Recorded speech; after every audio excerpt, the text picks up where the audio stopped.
Evviva! Hi everybody, I'm here. Welcome to my workshop. I'm so happy to be here. And let's see if everything is working, if everything is coming. Hello everybody, welcome into my workshop. I am so happy to be here with you today for the first live of this varnishing week.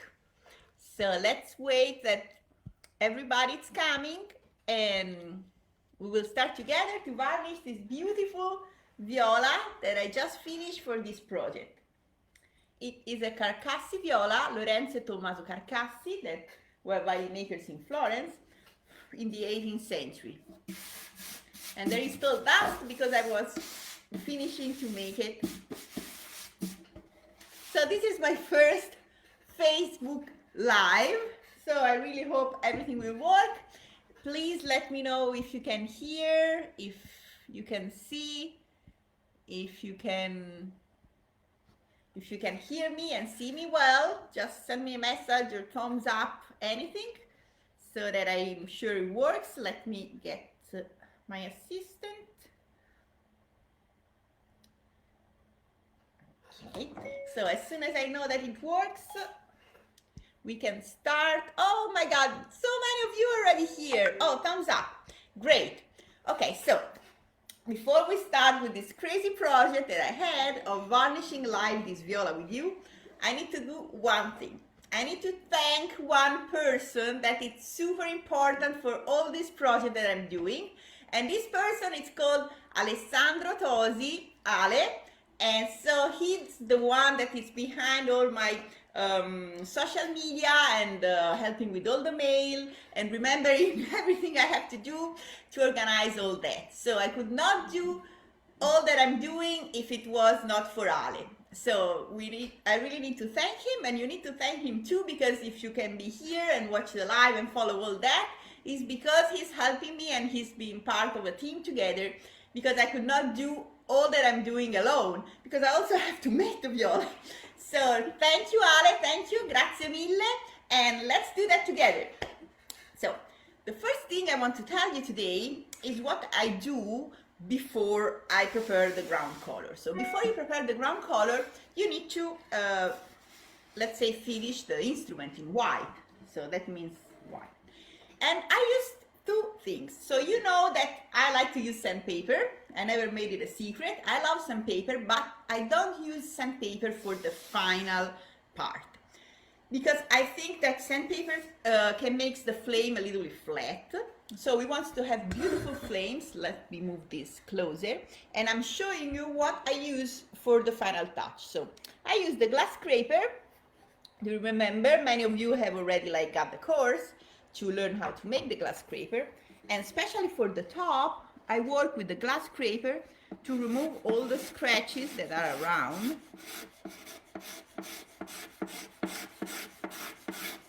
And to have all the grains out. So I want to see, I mean, from the camera you can see very well, but I want to see very well all the white and the black line. And something that you need to be careful is that you need to go on the direction of the wood, because sometimes if you go on the opposite direction, you will bring up something that it looks like some little hair or a little bit like dusty wood. So that will not be nice under the varnish. So we don't want that. We want a surface that is smooth, so it doesn't have any fuzzy. Really be careful of that. If you can handle to use the glass scraper or a normal scraper to get rid of the fuzzy, better use the sandpaper. But not have the fuzzy stuff, because the fuzzy stuff, especially on the top, will look ugly under the varnish. So this is my first tip of the day. And I go everywhere around with the glass scraper.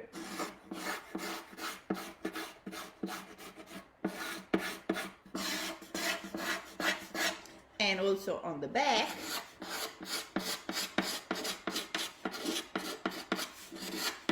And I remove, especially on the ribs, on this part, I use the glass scraper to remove all the little part of glue that can remain on the border.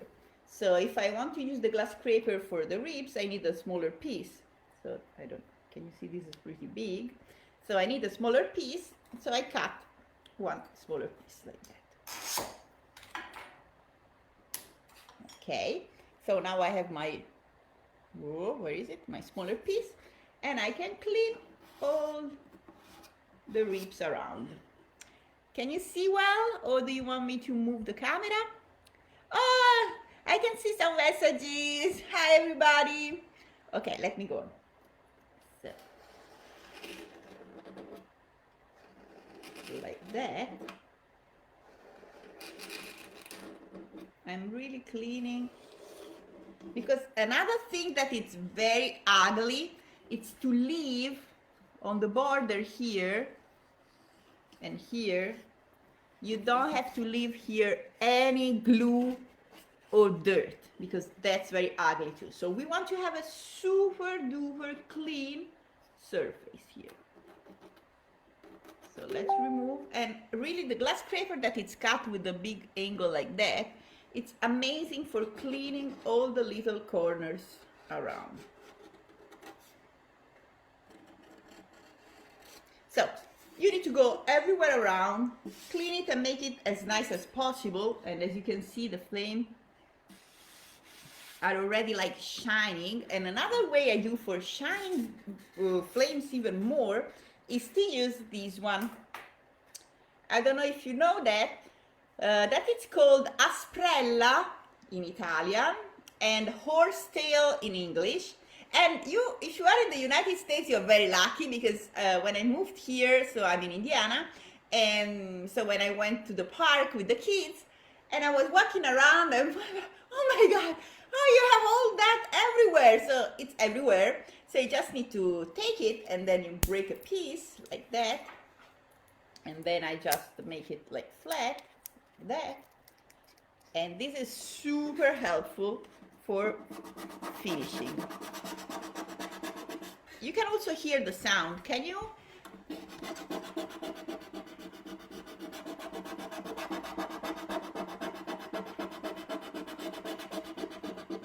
With this one, I can also go very close to the corners. And I use that one on borders. I really like to go around borders everywhere, because what makes a beautiful violin varnish, it's also having smooth and round and clean borders. So that's very important. So if we start from the beginning, we have super shine and clean borders. And I don't know if you can see, but there is a lot of dust. So this is really working.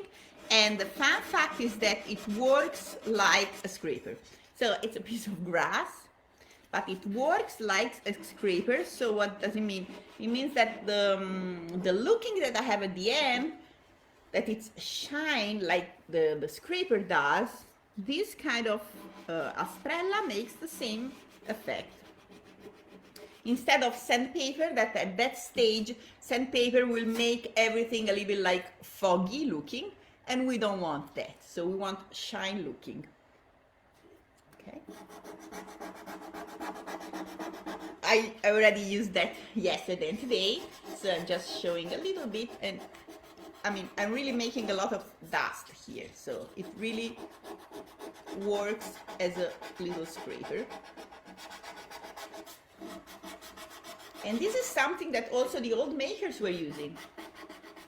Sometimes you can leave a little bit of like marks if you're not super careful, and in some old instruments we can see those little marks too. So I go everywhere around all the borders.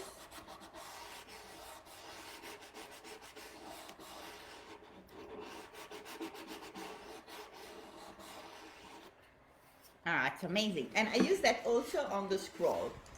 So like that. Now I left my scroll with some like tool marks, because I want to make this viola old looking.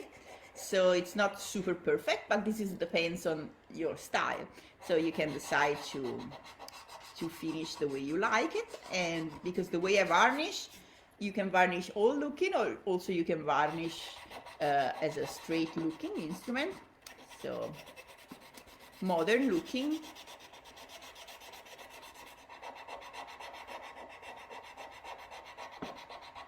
Okay, so what is happening at that stage? Let me see if there are some questions, if there is somebody. Oh, thank everybody, it's so cheering. Oh my God. Oh, Jan, it's also there. I am so happy to see that there are also some of my star pupils watching live. So you should know that I also shared all the things and much more, because of course in like half an hour of live we cannot say everything. But I filmed me working for hours, almost 10 hours of filming, and so some of my star pupils that are my students are also here, and I'm very happy because I feel like that we never learn enough. So the more that we can see and the more that we can share, and this is what I want to do, because in this field, value making, nobody really shares anything. And so what I'm doing now and what I achieved, it took me 25 years, and I already had like my family being value makers, because I'm value maker since 3 generations. So I'm already lucky because I had my father teaching me, but also what I did after to improve what my father was teaching me, it took me years and years to reach some goals. So, and I think it's not fair. And if you want to have, like, I want to have the world full of art and beauty, I feel I need to do my part. And my part is to share my knowledge. And I'm sure that when you will learn and you will have your success, that will bring me also happiness to me. And so this is why I'm doing that. And so I'm very happy to see all my students here too. Oh, Thomas also is here, and Nathan. Oh, I'm so happy. So, okay, let's go on. And you need to know that you reach a stage when you are cleaning in white all the instrument that you are never happy. So then you reach a point that you need to say, okay, I stop and I start varnishing. Because if you don't do that, you will never start, because it's never ready. There is always some spot you don't like, and so it's like it will be never ending. So you reach a moment that you need to say, okay, I stop and I start varnishing. So the first thing that I do, I start preparing the top. And what I will apply now, and we will do that together, we take the dust off. So I'm checking if there is no fuzzy around. Remember, we don't want to have any fuzzy around. So here, you can feel the fuzzy with the finger. So if it's smooth, and then if you feel like a little bit like ruvido. How do you say ruvido in English? Not smooth. That means that it's a little bit fuzzy.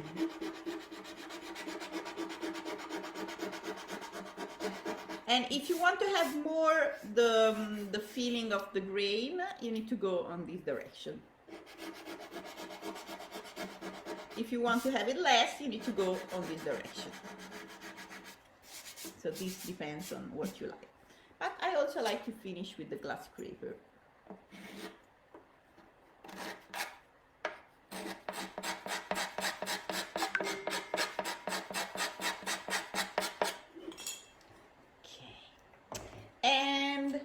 One thing you can do with the glass scraper that can help you really if you want to do the antique, it's to work on the border here, and if you go with the glass scraper in this direction,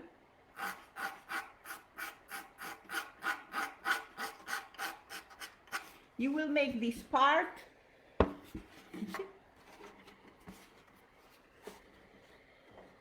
yeah, you can see it's super clean, clean, clean, clean, clean, clean, clean. That when I want to make antique, I will put some like dirt there, and you can really see like the old violins. You can do that also on the end here.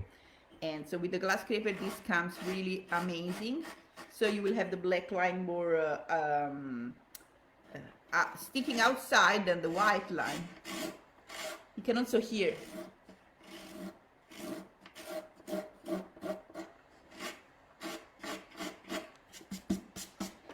Okay, so now with the first part that I want to apply on the top, and I already prepared it. I have my fridge here because some of the preparation is to stay in the fridge. And I have my albumina that is here.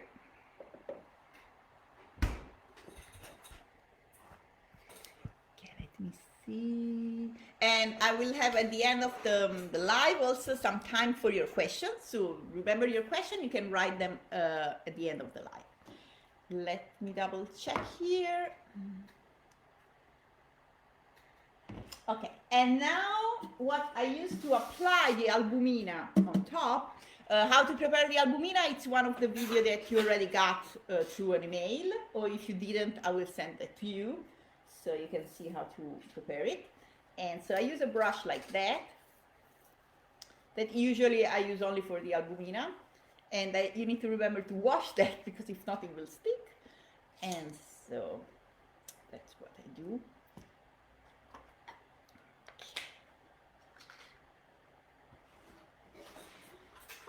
I go here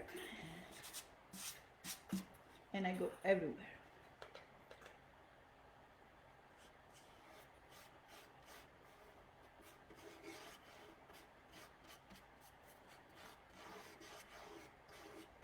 So I go this way. So what I'm doing now, I'm sealing the top, because what can be dangerous when you varnish is that the top, the spruce, will invert. What does it mean invert? So you can see the spruce has black lines and white lines. So we don't want to stain it with the colors the way that the white part is darker than the black part. That's horrible.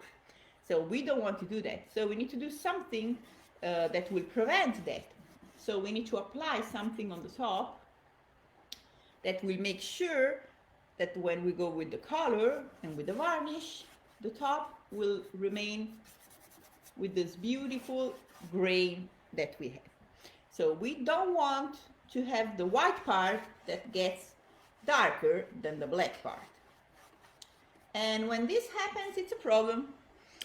It's a problem because then you need to really work on the wood and I mean really scrape it, and yeah, so we don't want to have that problem.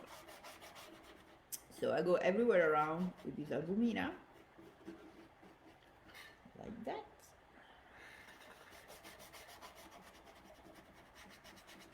And you will see when I will finish to apply everything.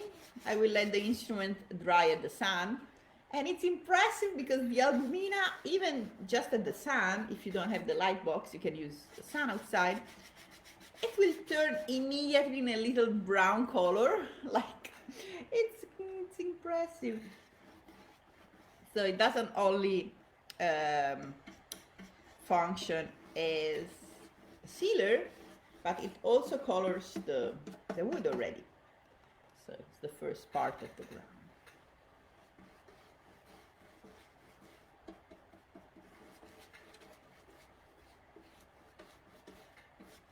Sometimes when you apply, it becomes a little bit like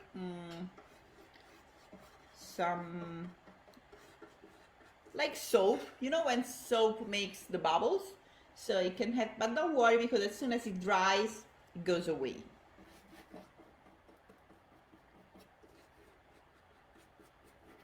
Okay, be careful to go everywhere.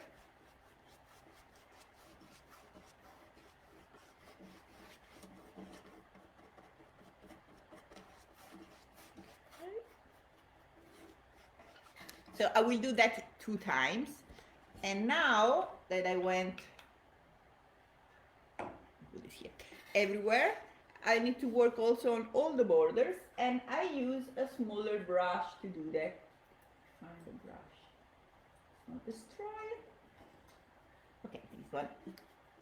Okay, I'm using this small brush. These are, and you just buy the cheapest brush. You don't need, oh wait, on the top. You don't need anything super fancy for that. Just need to be small, and you need to be very careful when you do that. Don't touch the maple. Okay? So only the spruce.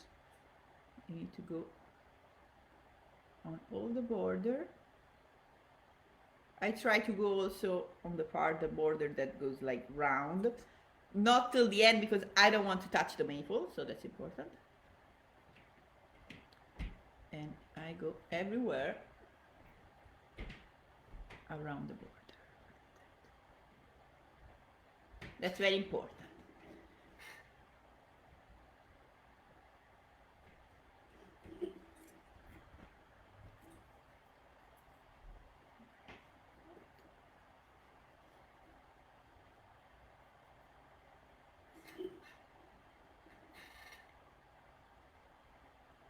As you can see, I dip it and I use it pretty, I mean, a lot of material, not just, you need to apply stuff.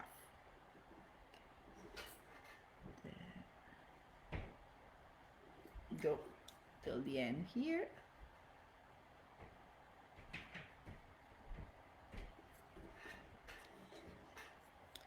Also on the other side.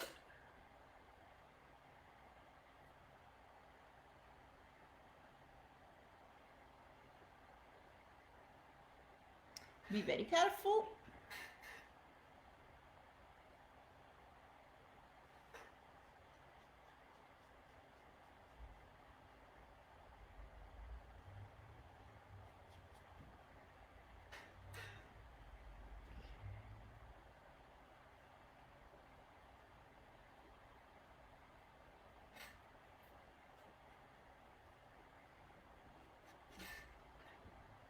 So I will do that 2 times.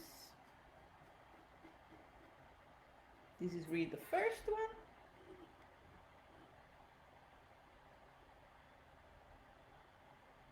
Also, when you go here, don't touch the maple, just stop before the neck.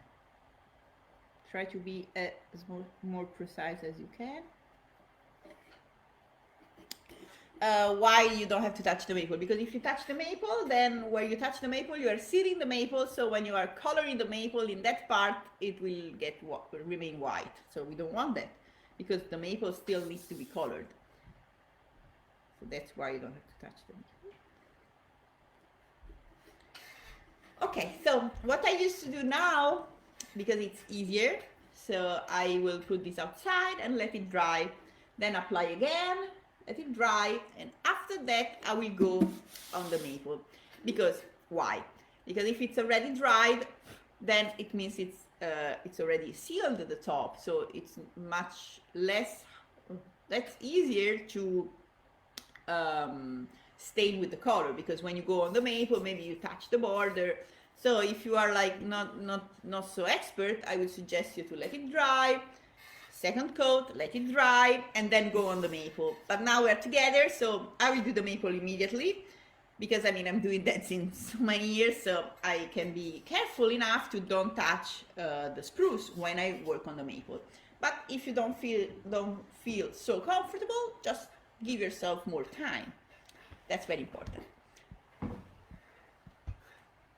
Do you still hear everything well? Okay, let me know if anything happens. So, in my fridge here, I have a whole collection, I mean, my husband beers, but not those. So, of this one, that it's the color that I use for the maples. So, let me put the albumina away. So, stay in the fridge. Okay, so, let me tell you something. Close this again. So the albumina doesn't last forever. Okay, so you need to make it new. Usually, I make it and then I use. Wait, there is something.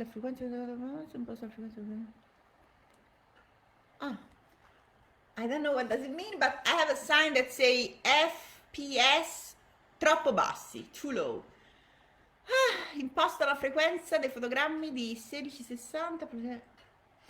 I don't know what does it mean, but let me know if you still see well. We go on like that because I have no idea. So, what I was saying is that the albumina doesn't last forever, so you need to make it fresh and keep it in the fridge, but for a couple of weeks, no more. This one stays for a long time in the fridge, so usually I make a lot and then I keep it there. If it's not in the fridge, this one stinks pretty badly. So let me see if we can hear. Ah, perfect. Okay, so you can see it perfectly. So this one stays for long. Just keep it in the fridge because if not, stinks badly, very badly. And so what's that? That's tea, so water color, because my ground, let me go back a little bit. So my ground, it's water-based. Okay, so everything I do at this stage is water-based. So I'm coloring, I'm sealing, I'm preparing the wood. And so I like to use tea, so the tea that you drink, you make it super dark, and then I add some carbonate, that is that one. So I add that one to the tea, that it makes a reaction and gets super dark, so even darker. And then I color this tea with like other colors, so I can use caramel, or this has a violet inside. That means I use one of my pigments to make it more colored. So, and I have a lot of colors. Let me show you. I have. Okay, so this is normal. Then I have this one.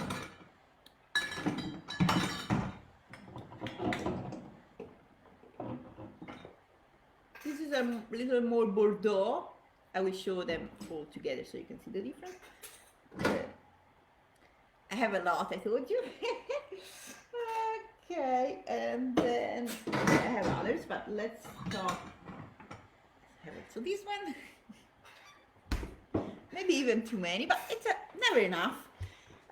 So you can see the difference between, hopefully, that one that is more violet and this one. Oh, wait, sorry, there is some water on my computer. Okay, cleaned. Okay, so this is more red. More red, yeah, and this one it's more brown. This one it's more light, you can see. So what I do usually, so the lamp is broken, okay. So what I do usually, I start at the beginning with the lighter one because I want to know how the wood is reacting, because every wood reacts differently, so we want to be sure how the wood is reacting. So I start and I use this brush here that it's like the other brush, but it's colored because I use it. So remember to choose one brush that you use for albumina only, so it will stay super clean and white, and then I need to wash it, because if you don't wash the albumina brush, it will get all stick together. Albumina is super strong, it's impressive. So then you will trash it. So remember to wash it. And I use another one that it's already like colored and also washed for the maples. So I use two brushes. Okay, let's start. Let's start with the lighter one. This one. So I can control and check how the flames are reacting. And usually I start on one rib, because I want to be sure. Okay, I start here.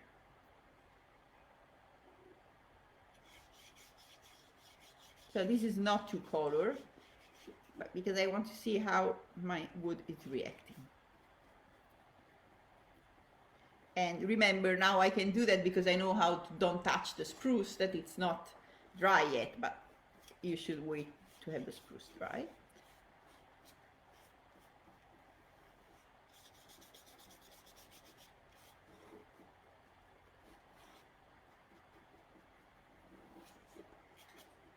Getting also nice. Yeah, and I go everywhere around. Once I'm sure that my wood doesn't make any strange reaction, we never know. Some flames are like super deep and they get a lot of color immediately, then you don't want to burn. So this is a slap cut, so it will not burn so much. But if you have some of the woods that are like super, the flame are super deep, then you need to be more careful. Do that like that.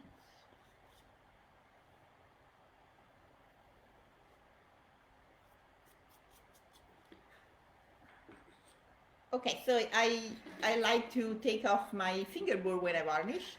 So I usually like just glue it a little bit with a few drops of super glue when I set the neck, and then I just remove it because I like to varnish without the fingerboard, but this is up to you. So if you want to varnish with the fingerboard, you can do it. And I'm used to do that. So at this stage, you need to go also on the border of the maple, everywhere.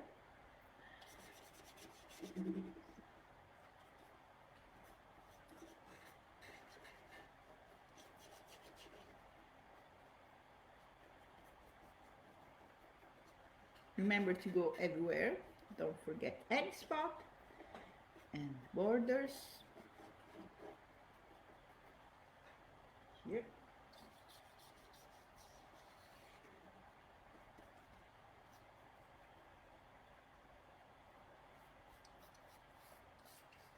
Okay, not too wet. We don't want to like get the vine super wet. We just the amount that we need to make it. Be careful when you do this part here. Don't touch the spruce. So the rule is one: when you work on the spruce, don't touch the maple. When you work on the maple, don't touch the spruce. So you should remember that.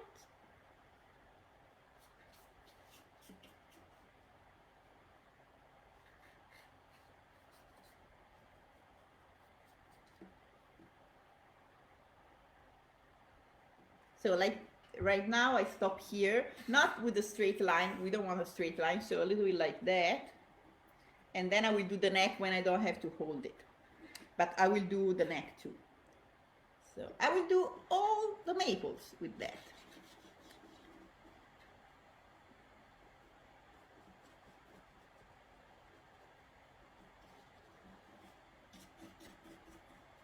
So while I'm finishing that, I want to introduce myself a little bit to those that don't know me yet. So I am Sofia Vettori, and my grandfather, Dario Primo Vettori, started in now we go here, it's amazing.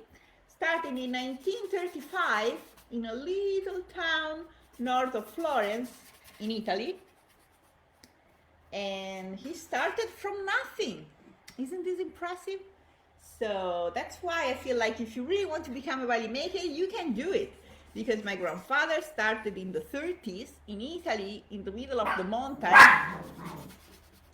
and with only one violin. So because he was a violinist. That's my dog, Biba. Bye. Go. So yeah, so he started like that because he was a violinist, was super passionate, and he wanted to know how is the violin built, and he became curious of that. And so he started, and then also my uncle and my father follow his steps, and then me and my brothers too. So we are a whole family. And you know what? I married a violin maker. I know. I can't get rid of that. So now we already can see the flames. They're getting very nice. They're super light, but that's what we wanted because we wanted to start with a not too dark color at the beginning to check the reaction of the wood. And I think this is getting very nice. Because what we want to have as a result at the end are flames that are like flexible and they move. We don't want to have something that is burned. Burned, what does it mean? Burned when like there are black and white flames. So, and when you change the surface, the black gets white, the white gets black, and it's all like fencing and the flames are reflecting. When you burn the wood, it means that you color it badly, and that makes the black part stays black, and when you move the instruments, nothing change. We don't like that. So the first part that I do, it's light to understand. Then I add pigments and color to my carbonate and tea, and that will make the nice flame color, but that will still remain shining. And okay, now I'm doing the scroll. Let me move this so you can see better. Okay, and reflecting. Right? Go everywhere also on the scroll. Try to do that. Okay. So like the wood of the scroll usually takes the preparation differently, especially in this part. It gets darker easier. So then when I add the color, I'm careful that I don't burn this part. So I don't want to have it too dark. And then I go here.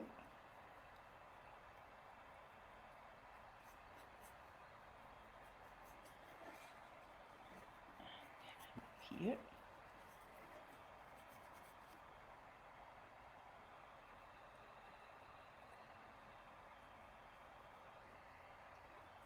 Remember to go everywhere.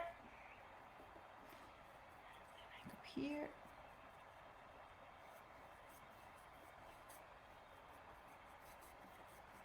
Look how beautiful are the flames here already of the scroll. So you can see this wood of the scroll was different and different cut than the back. So the flames are reacting also differently. So it's always better to test at the beginning. Now I go also on the neck. And you should know that on the neck, I will apply more time because I want the neck to be darker. Because as you know, we don't varnish the neck, but we don't want the neck to be white. That would be ugly. So we want the neck to be a nice brown color. And that's why I will apply the neck more. So one thing I'm telling you, while this preparation is drying, it will get all like white foggy, so you will not see any flames anymore. And you will feel, oh, I didn't do anything. But no, so everything is just behind, and we will bring it back to life with the, how did I call that? The ceiling. So I think we'll do that tomorrow. And so you will see tomorrow morning when we'll do the live tomorrow, how everything will look like foggy. And nothing is there, and then we will do the preparation and we'll pop up everything. So now usually what I do, I apply it everywhere and I let it dry outside in the sun or just on the bench, or if you have the light box, in the light box, and then I will add another coat of more colored. Now we don't have too much time to wait, so I will add just a little bit of the more colored one immediately so you can see how is the looking. And then today, all day, I will apply more. Usually I do that, let's say 3-4 times. It depends on the color you want to reach. And for the top, after the albumina, I can do two things. So, or I go with the tea, but the light one. So don't go with the dark pigment one on the top because it's gonna be a mess. So with the super light one, I apply on the top. What I'm doing now for the top, before coloring a little bit, I will do another kind of preparation. And where is it? Okay, let me see. Wait a second, I need to grab it, it's there.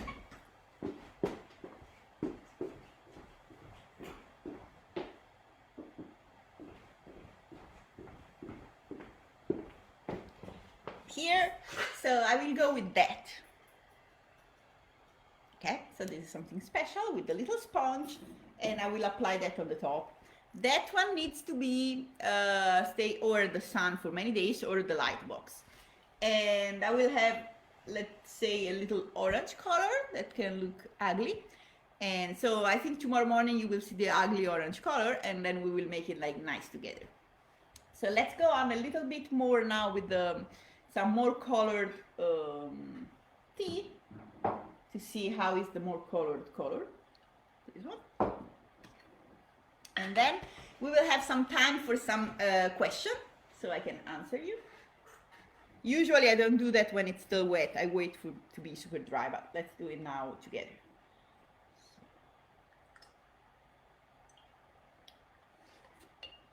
To check the new color, always use a rib.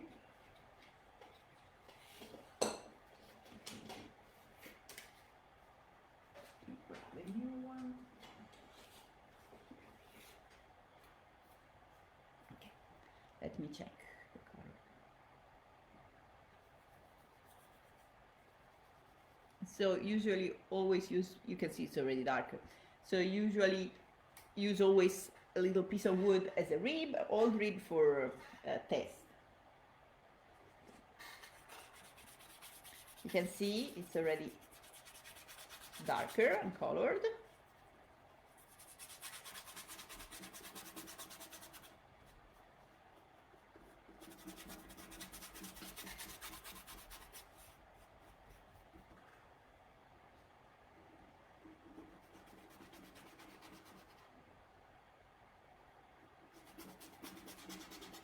When you do that, go fast. Don't stop. Because if you stop, you can have like mark. That's not nice. So start and go to the end.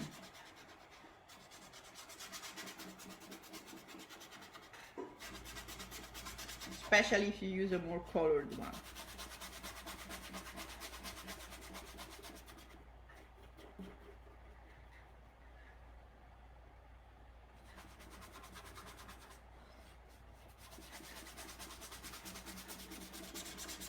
Okay, I go this direction, not this direction, because I want it to enter inside. Now, with the screen, it looks super white, but it's more dark. It's I only have all the lights possible pointing me now, so it looks pretty light, but I will send some picture, I will post some picture on the group so you can see the real color that it's darker. I have like all the lights that I had available in my house pointing me. So, so now that I started, I need to go everywhere around, okay?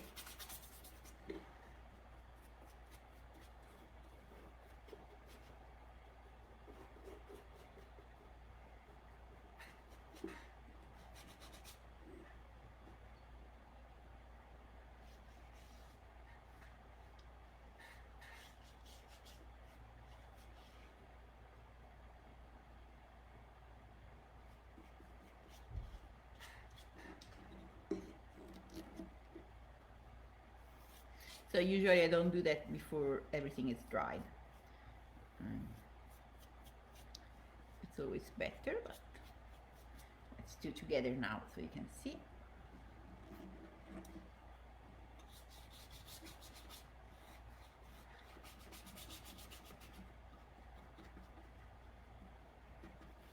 Oh, the flames are really coming beautiful.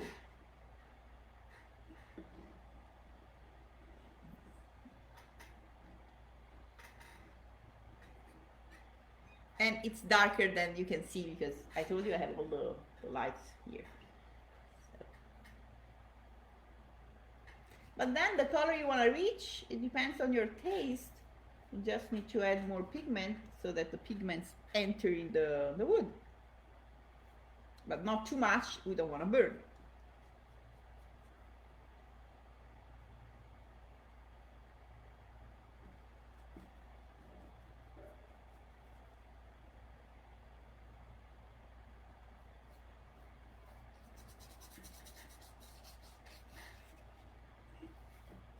So why don't you start writing some question that you have so that as soon as I finish to go everywhere around the maples, I will read the question and answer you.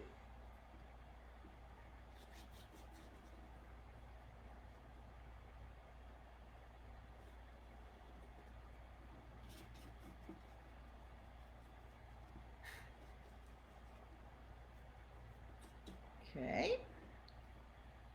Don't leave any big drops, important. This side here.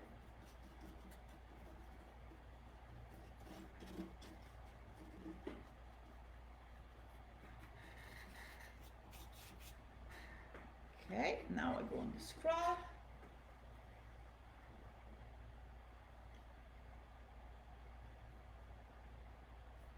Oh, this is coming beautiful.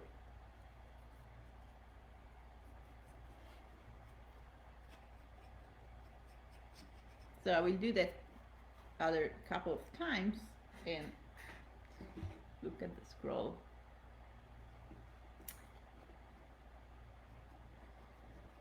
It will be beautiful. So if we start nice, it's easier to have a nice varnish instrument, because if you don't have the flame nice at that stage, you will never get them anymore, because once you start varnishing, what's done under, you can change. You can make a different color, you can, but you will never have work on the flames. So you can work on flames only at that stage. If you start varnishing and you don't enchant the flames now, you will have no flames. So yeah, sad to say, but it's true. And this is the color that it will be the ground of your instrument. So especially if it's old looking, it's the color that you will see like on the part that are consumed and like not to varnish of the instrument, so you will see that. And remember, I will apply on the neck more times because I want the neck to be darker. Okay, so now I will bring this outside. I will let it dry. Oh, you can see the color already here, that we don't have too many lights. So, yeah, it's already darker and you can see all the flames. Okay, let me go. Woo. I'm talking for 35 minutes in a row. Okay, let me see if there are some questions. So nice to see you live. Hi Sophia, everybody, helpful.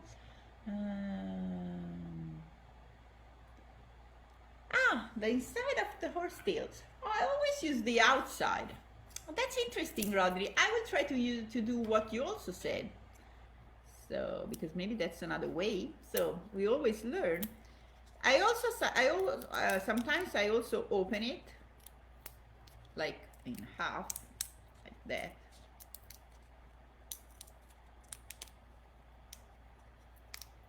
But I feel that it's like getting in pieces.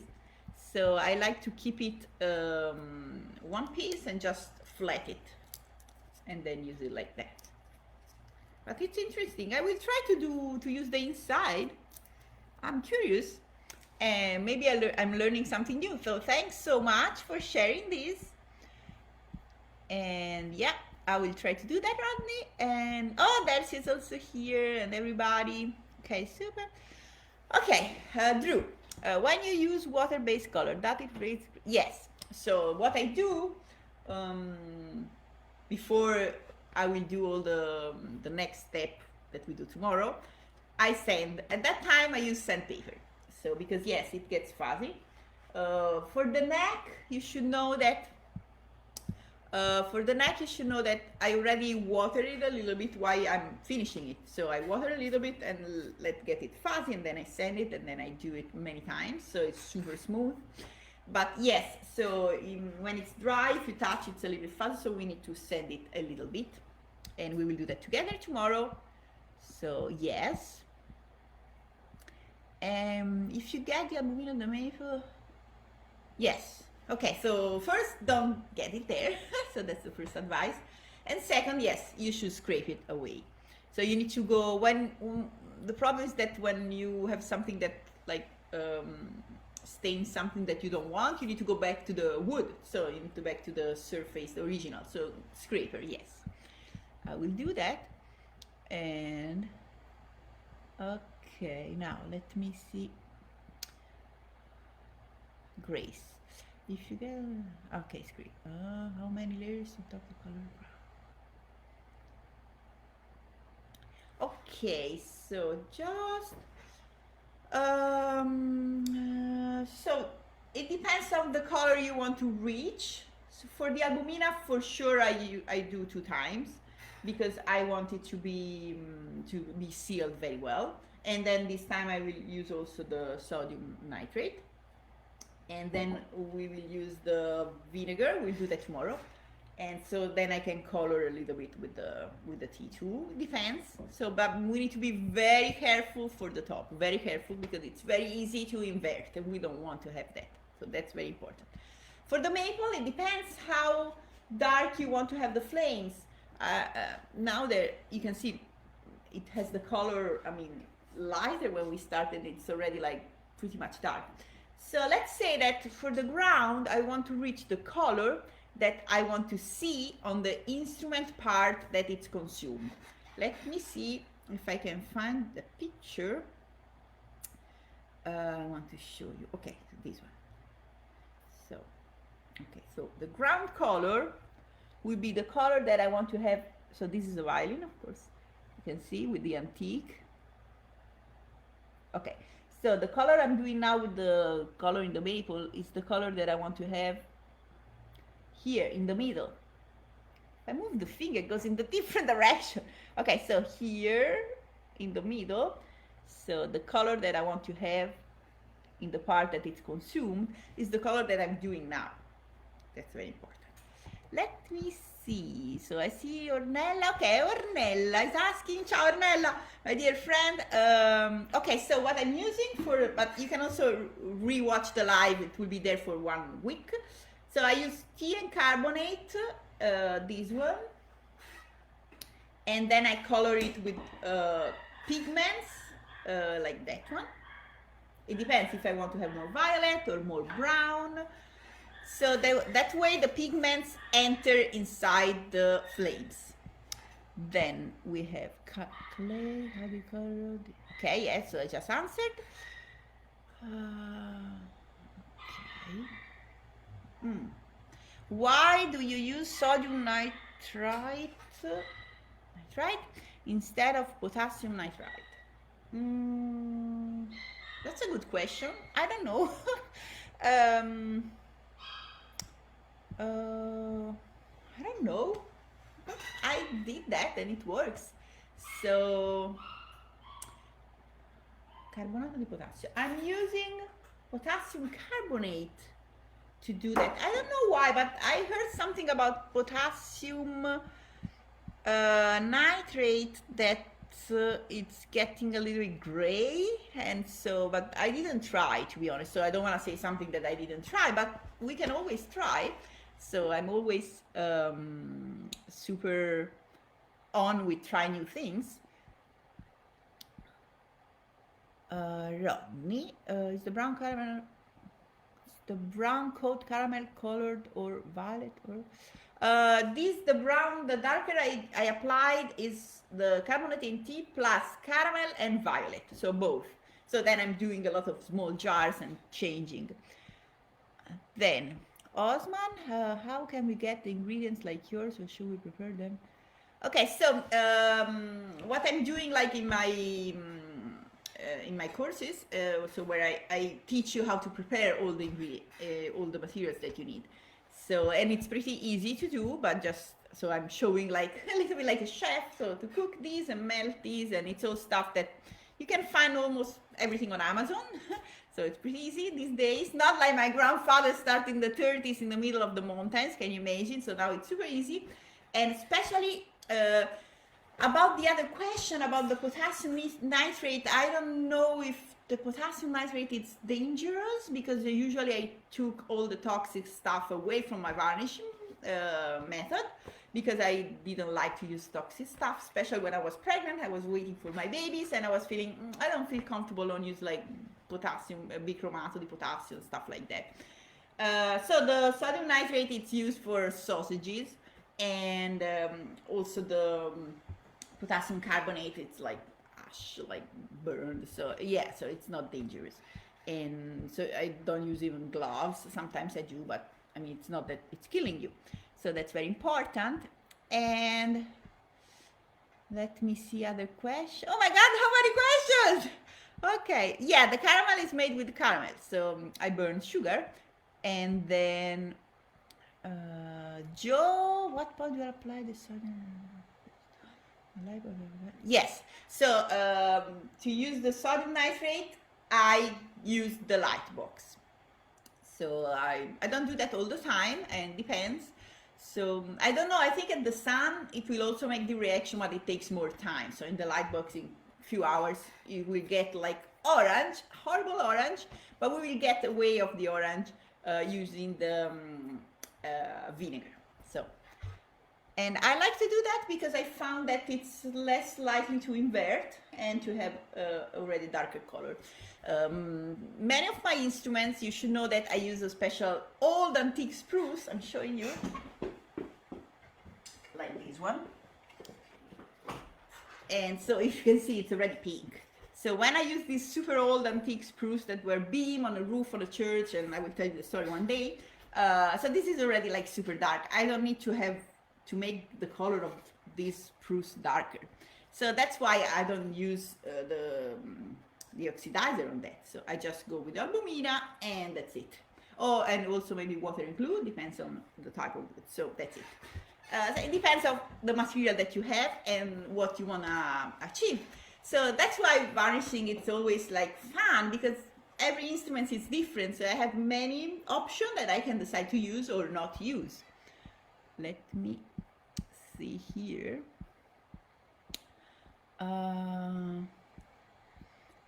Okay.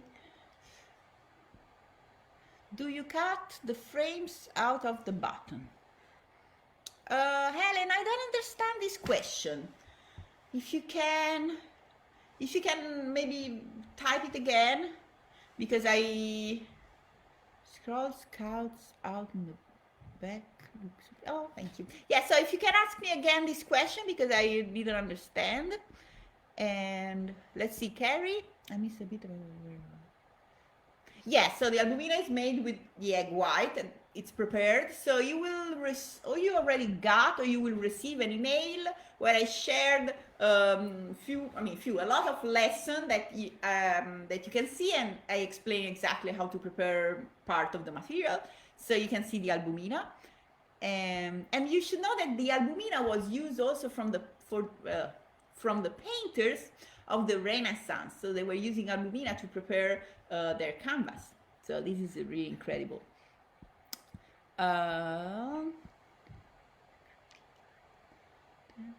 Okay, yeah, so Rodney asked me, yes, so it would be better. Of course, I finished the viola this morning, so I didn't do that too much. I mean, I left it at the sun, half an hour. But yes, so if you have time and you let the instrument stand at the sun, it's always better. So I always suggest to do that. And if you let it like for a long time, then yeah, you need to color less. I mean, of course, the flame, you need to pop them out, okay? Because if you just expect only the sun, then you start varnishing, you need to imagine that what you're doing here needs to be a little bit exaggerate, because then when you start varnish, everything will get smooth. So until you don't burn the wood, everything you do, it's fine. And you need to go like, you need to have here already the color that you want to see at the end.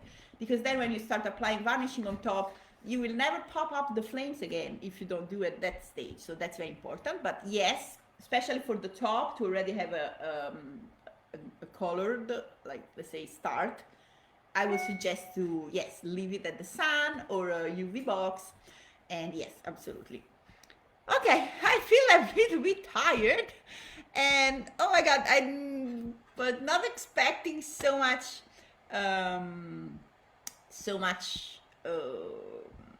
engagement. So I'm very happy and thank you so much. Let me do the last question and then I will say bye to you, because I need to drink something. Okay, so I will answer to Kai, and okay, so I will I apply a little bit of the color tea on the top, but I would do that only when I'm sure that the surface is sealed. So when I'm sure that the surface is sealed, then I can go, but not with the brush. I will not use the brush. I will use a piece of fabric and then go with a little bit like that, light, so I can color the maple. The spruce. Yes, so I do that also. But I like to go first with this sodium nitrate now, so that it will already like make it darker, so I don't have to color it too much. But yeah, that's a good question, because it's important to have the top that it's not too much lighter than the back and the ribs or the scroll, because then to reach the same color with the varnish it takes more time. And so yeah, so the best thing we could do is to start having already like a balanced color between the two parts. So now this is too light, so I need to bring it maybe not as dark as the back, because it's not easy, but as much as we can. So that will help us on the varnishing process. Let's see if Ellen asked the question again. Oh, me too. I'm not mother tongue. Maybe, I mean, so I feel like I'm, yeah. So, mean the maple side. Do you cut the wood for the side of the same wood? Okay. Yes. So the ribs, yes. So not always. It depends. But yes. So these ones are from the same wood of the back. Yes. So, but it's not that it needs to be like that for sure. So it depends. When I can, so when I have the piece of maple that it's thick enough that I can slap a cut off for the ribs, I do that. If not, I find other ribs that matches. Okay, so, oh, Anna's also here. Thank you, and Agatha, Anthony, oh my God, oh, Roberto. I'm so happy to have you all here, and I will go on today. And tomorrow I will tell you what I did while I'm not live. And then tomorrow morning, 11 a.m. or 5 p.m. Italy, we're gonna see us here for another live. So have a great day, have a great evening, and from your Sofia, ciao!